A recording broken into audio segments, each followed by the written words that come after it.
Hi dear student. तो आज हम फिर से आ चुके हैं लाइव। तो आज का शुरू करते हैं सेशन।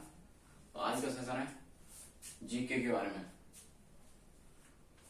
तो बिना देरी किए आज ये क्लास को शुरू करते हैं। क्वेश्चन नंबर 1, कृष्णराज सागर बांध या जलाशय किस नदी पर बना गया है? कृष्णराज सागर बांध जलाशय किस नदी पर बनाया गया है? ऑप्शन आपके पास question number 1 Krishna, option number B Godavari, question option C है तुंगभद्रा, ऑप्शन डी कावेरी। कृष्णराज सागर बांध किस नदी पर बनाया गया है? ऑप्शन आपके पास Krishna, option B Godavari, option C Tungabhadra, option D Kaveri. आपके पास प्रत्येक क्वेश्चन के लिए 5 से 10 सेकंड होंगे हमेशा की तरह। तो आप इसका आंसर टाइप करिए जल्दी कमेंट में।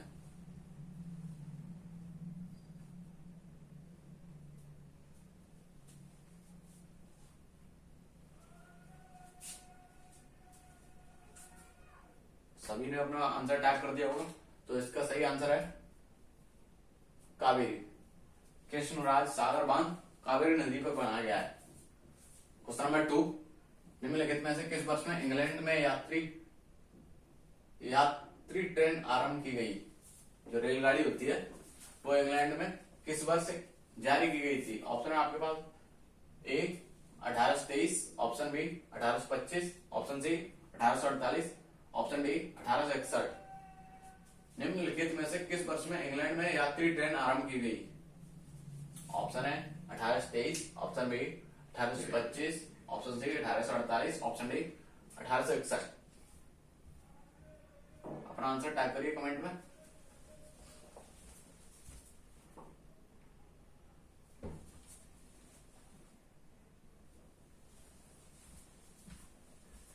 तो इसमें से इंग्लैंड में किस वर्ष में निम्नलिखित में से किस वर्ष में इंग्लैंड में यात्री ट्रेन आरंभ की गई थी? 1825, ऑप्शन बी आपका सही होगा। क्वेश्चन नंबर 3, जो एनडीए फिजिक्स वालों के लिए बहुत ही इंपोर्टेंट है। ये फिजिक्स का क्वेश्चन है, ये अक्सर पूछा जाता रहता है और एयरफोर्स में तो 2-3 बार आ चुका है, इसकी कोई गिनती नहीं है। गोली दर्पण की वक्रता त्रिज्या आर तथा फोकस दूरी एफ है, इनमें सही संबंध बताना है कौन सा है? ऑप्शन है आपके पास आर बराबर एफ, ऑप्शन बी आर बराबर 2f, ऑप्शन सी आर बराबर 3f, ऑप्शन डी आर बराबर 4f। और ये बहुत ही सिंपल क्वेश्चन है आपके लिए, जो एनडीए में भी आता है और एयरफोर्स में भी आता है। एक गोलीय दर्पण की वक्रता त्रिज्या आर तथा फोकस दूरी एफ में सही संबंध है।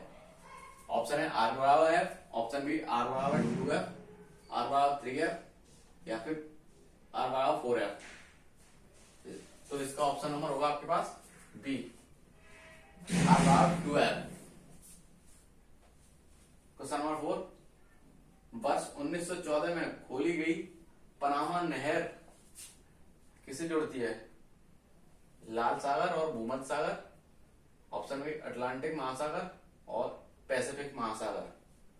1914 में खोली गई पनामा नहर किसे जोड़ती है? ऑप्शन है लाल सागर और भूमध्य सागर, ऑप्शन बी अटलांटिक महासागर और पैसिफिक महासागर। अपना आंसर जल्दी से टाइप करिए कमेंट में।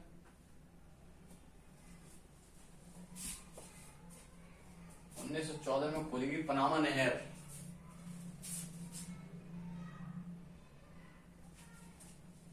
किसे जोड़ती है? लाल सागर और भूमध्य सागर या फिर अटलांटिक महासागर और पैसिफिक महासागर। तो इसमें आपका ऑप्शन नंबर बी अटलांटिक महासागर और पैसिफिक महासागर को जोड़ती है। भारत में बनाए रखे गए भू राजस्व अभिलेखों में भूमि प्रयोग को कितने वर्गों में बांटा गया है? भारत में बनाए गए भू राजस्व अभिलेखों ने भूमि प्रयोग को कितने वर्गों में बांटा है? ऑप्शन है आपके पास 6, ऑप्शन बी 9 या फिर ऑप्शन सी 15 या फिर ऑप्शन डी 21। भू राजस्व अभिलेखों ने भूमि प्रयोग को कितने वर्गों में बांटा गया है? ऑप्शन है आपके पास 6, option B 9, option C 15, option D 21। अपना आंसर टाइप करिए जल्दी से।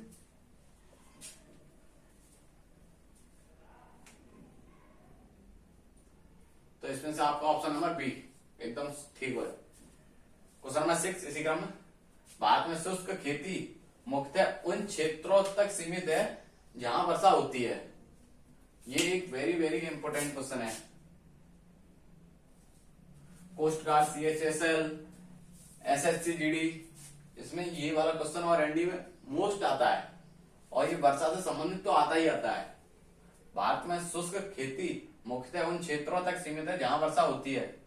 ऑप्शन है आपके पास 100 सेंटीमीटर से कम, ऑप्शन बी 85 सेंटीमीटर से कम, ऑप्शन सी 80 सेंटीमीटर से कम, ऑप्शन डी 90 सेंटीमीटर से कम।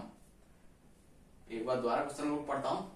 भारत में शुष्क खेती मुख्यतः उन क्षेत्रों तक सीमित है जहां वर्षा होती है। ऑप्शन है आपके पास 100 सेंटीमीटर से कम, ऑप्शन बी 85 सेंटीमीटर से कम, ऑप्शन सी 80 सेंटीमीटर से कम, ऑप्शन डी 90 सेंटीमीटर से कम। अपना आंसर टाइप करिए जल्दी से कमेंट में।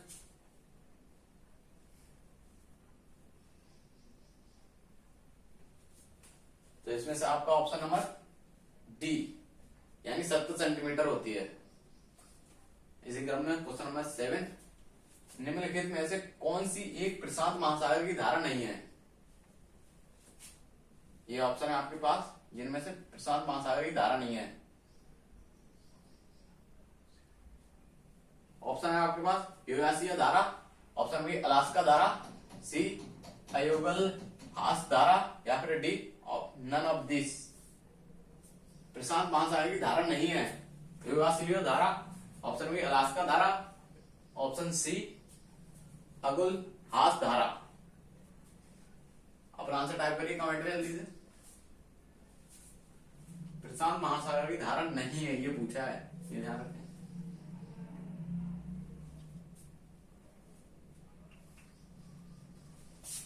तो आपका इसमें ऑप्शन नंबर सी एकदम ठीक होगा।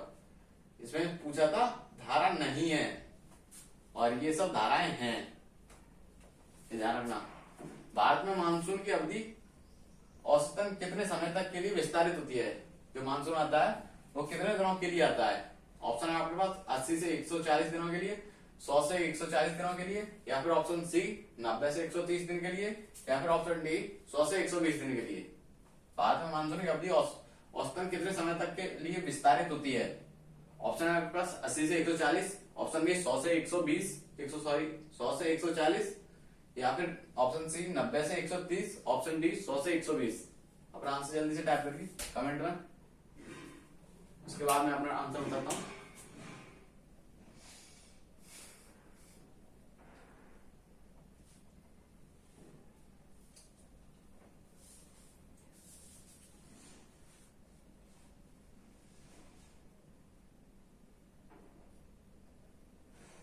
तो इसका सही ऑप्शन है ऑप्शन नंबर डी, 100 से 120 दिन के लिए औसत अवधि होती है मानसून के लिए। क्वेश्चन नंबर 9, इस पे आप जितने चाहें उतने स्टार लगा लें, 3, 4, 5, 8, 9।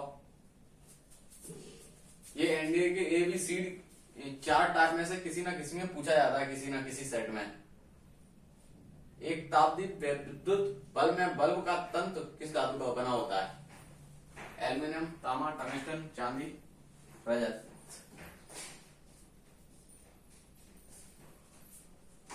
एक विद्युत बल्ब का तंतु किस धातु का बना होता है? Option A aluminium, option B तांबा, ऑप्शन सी टंगस्टन, या फिर ऑप्शन डी चांदी। जो बल्ब का तंतु होता है वो किसका बना होता है? ऑप्शन सी टंगस्टन का बना होता है। इसी क्रम में क्वेश्चन नंबर 10 पढ़िए। निम्नलिखित में से ऊर्जा का मात्रक नहीं है, इसमें से पूछा है ऊर्जा का मात्रक नहीं है, ये खासकर देख लिया करें। नहीं है, कौन सा है वो अलग है और कौन सा नहीं है वो भी अलग है। ऑप्शन है आपका जूल, ऑप्शन बी वाट घंटा, option C newton into metre, और option D kilogram into metre पर सेकंड स्क्वायर। ये फिजिक्स वालों की बहुत ही आसान क्वेश्चन है। ऊर्जा का मात्रक नहीं है, ऑप्शन है joule, option B watt into घंटा, option C newton into metre, option D kilogram into metre पर सेकंड स्क्वायर।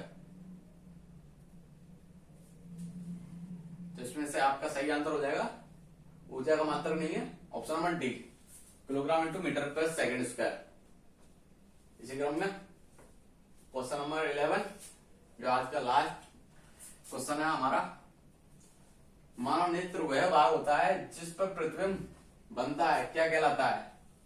मानव नेत्र वह भाग होता है जिस पर प्रतिबिंब बनता है। ऑप्शन ए पुतली, option B cornea, option C retina या फिर ऑप्शन डी आइरिस। तो इस बिल्कुल सरल क्वेश्चन है रेटिना पर। तो आज की क्लास यहीं पे हम समाप्त करते हैं। हमारे चैनल को जरूर सब्सक्राइब और शेयर करें,